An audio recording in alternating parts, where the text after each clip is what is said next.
Hey guys, this video is going to be a hodgepodge of a bunch of different skills, some of which you've probably seen before and we'll just be reminding you of them. Some of them might be a little bit new, but either way, they're all fairly simple, small skills, and we just lumped them together onto one mastery check. So let's go ahead and get to the first one.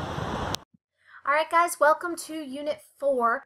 So let's go ahead and do the notes. This first lesson that we're going to do covers exponent properties only. So Unit 4 is all about building a tool belt, building a set of skills that can be used to solve all future equations.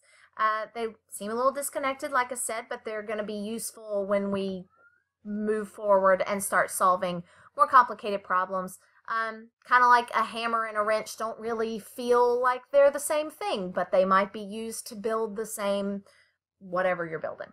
All right, so exponent properties. An exponent of 1 simply means that you have whatever that value is just one time. So it's going to be equal to itself. For example, if I have 3 to the first power, well, that just means I'm multiplying 3 one time. So that would equal 3. All right. 0 exponent property is a little bit more complicated. Complicated is not the right word. It's not more complicated. It just requires you guys to think a little bit more. Anything to the 0 power, I don't care if it's positive, negative, big number, little number, fractions, decimals, variables, or actual numbers, anything raised to the 0 power is going to equal 1. So if I have 5 to the 0 power, it equals 1. The reason for that is if you think about exponents, let's just stick with 5.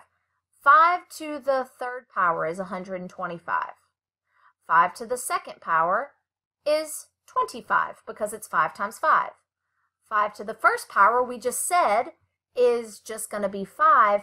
If you look at the pattern that's happening each time, to get from the third power to the second power, what's happening is I'm dividing by 5.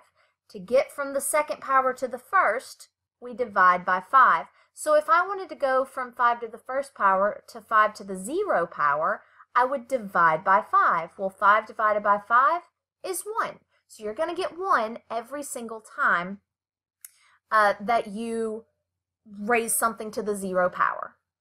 All right, this next one, a to the m power times a to the n, is going to be a to the m plus n. You actually add those exponents.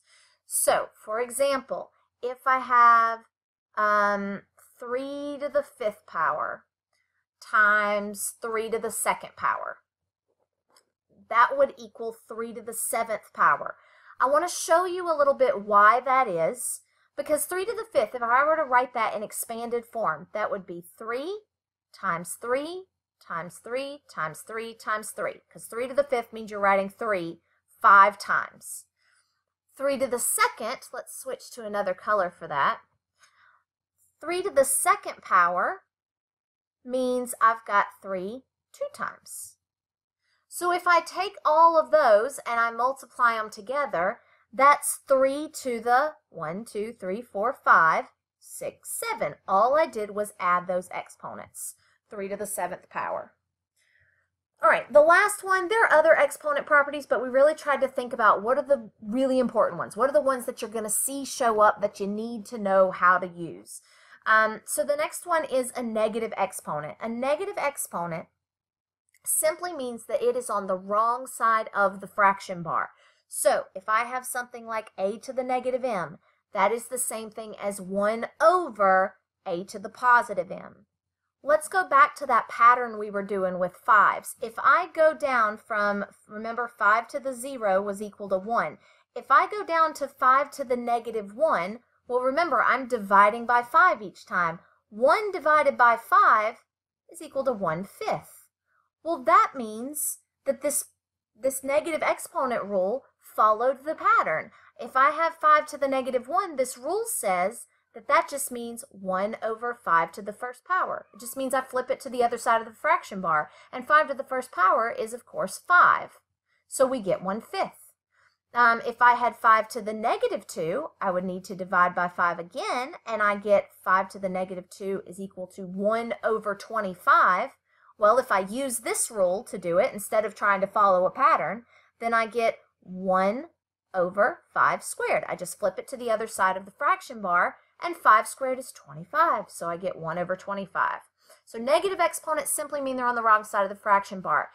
You may see problems where your negative exponent is already in the denominator of the fraction. So like if I have 1 over 2 to the negative 3, that means that negative exponent means it's on the wrong side of the fraction bar. So I would need to flip it, and it would end up in the numerator. So it would just be 2 to the third because we don't need that 1 underneath. And when you flip it, it becomes positive. All right, that is all there is to the exponent properties. That's all we wanted to go over with you guys. We have a little historical note for you to enjoy, but go ahead and do these U-tries, and then I'll see you back at the next video. Bye.